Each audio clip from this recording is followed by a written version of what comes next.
Hola a todos, bienvenidos a su programa Aceite y Vino para el Alma Herida. Estamos en unas temáticas que llenan nuestra vida en todos los sentidos y hablaremos un poco más de temas doctrinales. Y bueno, dentro de ese tema doctrinal es importantísimo tener una referencia acerca de la creencia o la fe de los primeros cristianos. Sabemos por las Escrituras que los primeros creyentes eran una amalgama de judíos, de gentiles, que eran los llamados pueblos que no pertenecían a la tierra de Israel, o mejor, a la religión de Israel. Así que en esa unidad en donde existían griegos, romanos, africanos y también judíos y judíos nacidos en Israel, otros judíos nacidos en otros lugares por la diáspora, en fin, todos ellos reconocen a un mismo Dios. Pero sería interesante pues llegar un poco a tocar esos conceptos de cuál era el Dios de ellos. Podemos imaginar que todos llegaban con diferentes conceptos. Y esto no es tan ilógico porque hoy en día también vivimos en medio de una crisis de doctrina.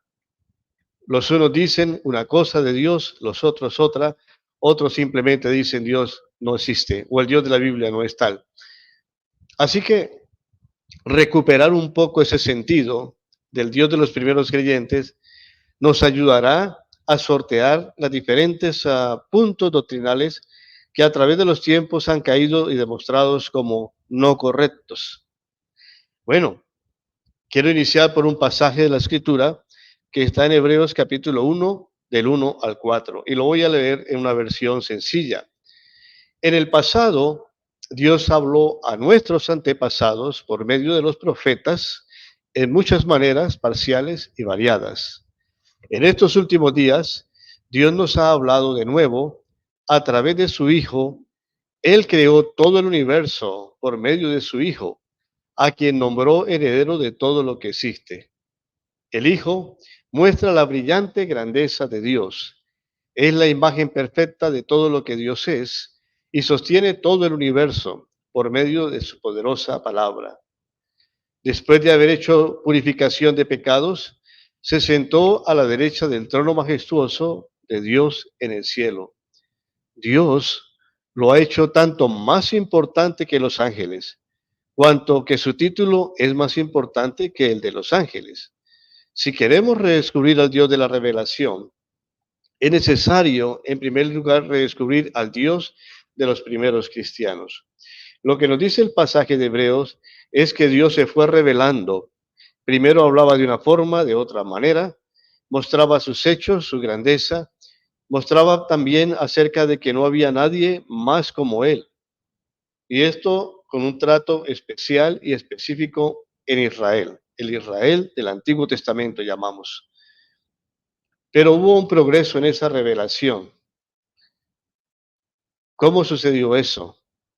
Y cómo los primeros creyentes, podemos imaginar esos creyentes que venían de diferentes estados religiosos del paganismo, cómo ellos reciben al Dios de Israel. Y también podemos pensar un poco,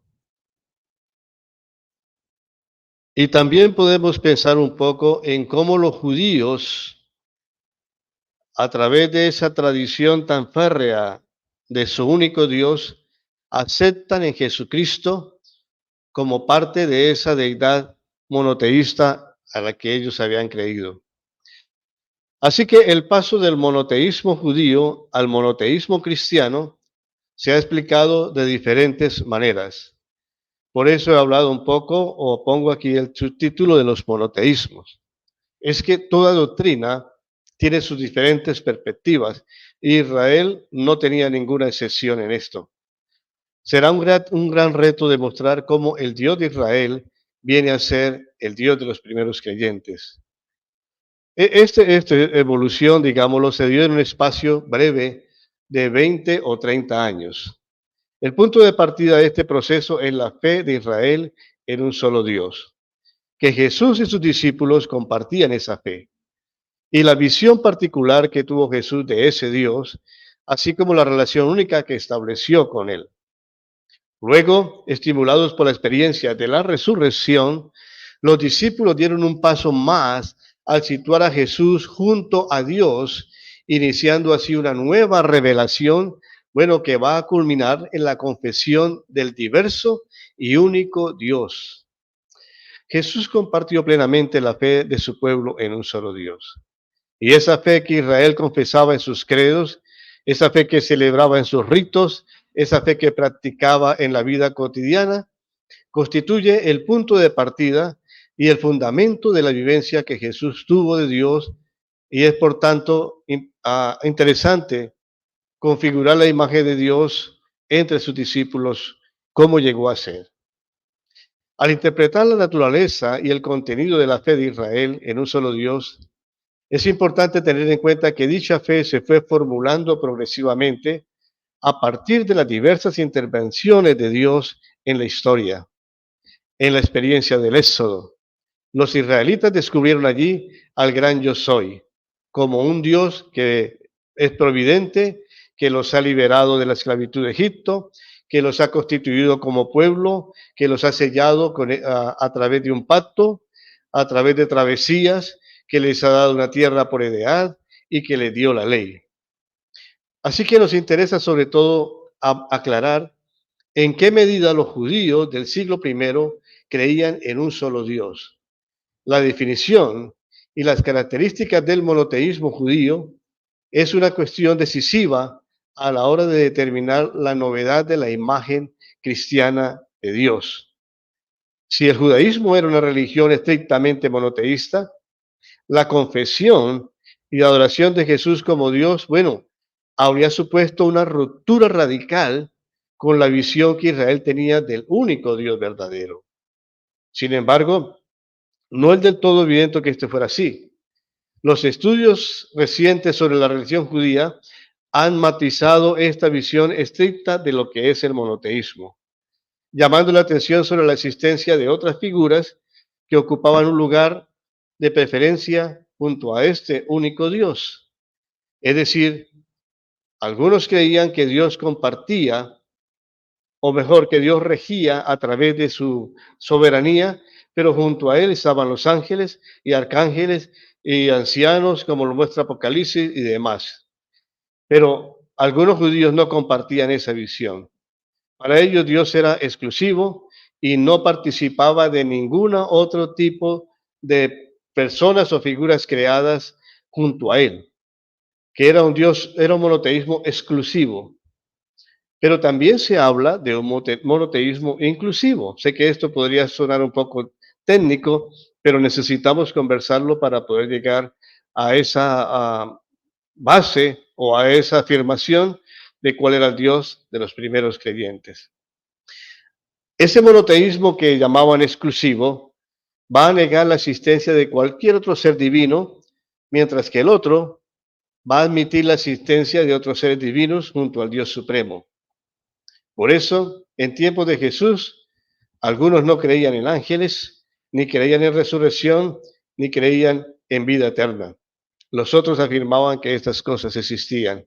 Es decir, el monoteísmo tenía sus diferentes ramas de comprensión. Si el monoteísmo judío era inclusivo, entonces admitía la existencia de otras figuras divinas junto a Dios Supremo. El reconocimiento de la condición divina de Jesús podría explicarse como una, digamos, evolución natural de la imagen judía de Dios.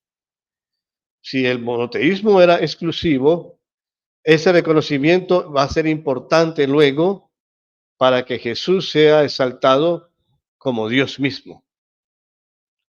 Eso es lo que vemos nosotros en el libro de Apocalipsis, en el capítulo 4, porque allí aparece Dios como un rey sentado en su trono, rodeado de los cuatro seres vivientes, de los 24 ancianos, de los que cumplen sus órdenes, es decir, una corte que le aclama y cumple su voluntad. Y también tenemos la figura de Jesús sentado a la diestra de Dios. Así que no es realmente tan fácil tratar de entender lo que había en la mente de los primeros creyentes, cómo comprender a ese Dios monoteísta. Para los paganos, era más complejo, porque venían de diferentes culturas con diferentes dioses. Pero ahora se les entra dentro de esa nueva visión de que Dios es uno, pero Jesús está incluido allí. Todavía nos cuesta trabajo entenderlo. La unicidad de Dios era confesada por los judíos cada día en la recitación del llamado Shema. Escucha Israel, el Señor nuestro Dios es uno.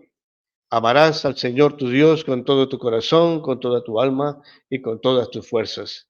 Y esa confesión de fe era reforzada por los dos primeros mandamientos del Decálogo, que prohibían dar culto a otros dioses. Es lo que lo menciona Éxodo 26, Deuteronomio 5 también. Así que los israelitas devotos tenían plena conciencia de que la confesión de fe en el único Dios traía consecuencias para su vida diaria. Lo más importante era la provisión o la prohibición más bien de dar culto a otros dioses. Si aceptaban a Jesús como parte de la divinidad, para algunos de ellos estaban entrando en un paganismo y esto era muy complejo.